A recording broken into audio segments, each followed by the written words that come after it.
અમદાવાદથી સમાચાર। અમદાવાદ એરપોર્ટ પર કસ્ટમ વિભાગે ડ્રગ્સનો મોટો જથ્થો ઝડપ્યો છે। ચેન્નઈના પ્રવાસી પાસેથી 6.8 કિલો હેરોઇન જપ્ત કરાયો। આંતરરાષ્ટ્રીય બજારમાં હેરોઇનની કિંમત 30 કરોડ રૂપિયા થાય છે। મલેશિયાથી હેરોઇન ભરેલા 29 પેકેટ્સ અમદાવાદ એરપોર્ટ પર લવાયા। મસાજ માટેના સાબુના પેકેટમાં છુપાવીને લાવવામાં આવ્યું હતું ડ્રગ્સ। કસ્ટમ વિભાગે ડ્રગ્સ સાથે પ્રવાસીની ધરપકડ કરી તપાસ હાથ ધરી છે। એરપોર્ટ પર ચેકિંગ દરમિયાન શંકાસ્પદ સામાનમાંથી હેરોઇનનો જથ્થો મળ્યો। ડ્રગ્સ નેટવર્કની ઊંડી તપાસ માટે અન્ય એજન્સીઓ પણ સતર્ક બની છે।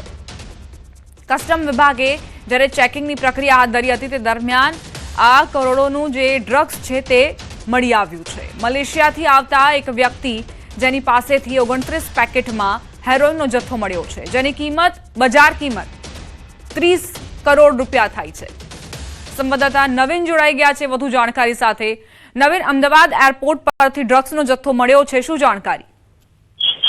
દીપા, એર એશિયા ફ્લાઇટમાં મલેશિયાથી એક યુવક જે મૂળ ચેન્નઈનો રહેવાસી છે તે આવી રહ્યો હતો અને તેની જે લગેજ છે લગેજની અંદર 29 જેટલા પેકેટો હતા જે હર્બલ મસાજ અને જે સાબુ હોય છે તે હતા। એટલે કસ્ટમને શંકા ગઈ કે કોઈ વ્યક્તિ આટલી બધી સાબુ જે છે તે મલેશિયાથી કેમ લઈને આવી રહ્યો છે, તો એની તપાસ કરતા અંદરથી હેરોઇનનો જથ્થો એટલે કે કરીબન 6.8 કિલો એટલે એની જે આંતરરાષ્ટ્રીય જે કિંમત છે તે લગભગ 30 થી 35 કરોડ ગણી શકાય તે કબજે કરવામાં આવ્યું છે।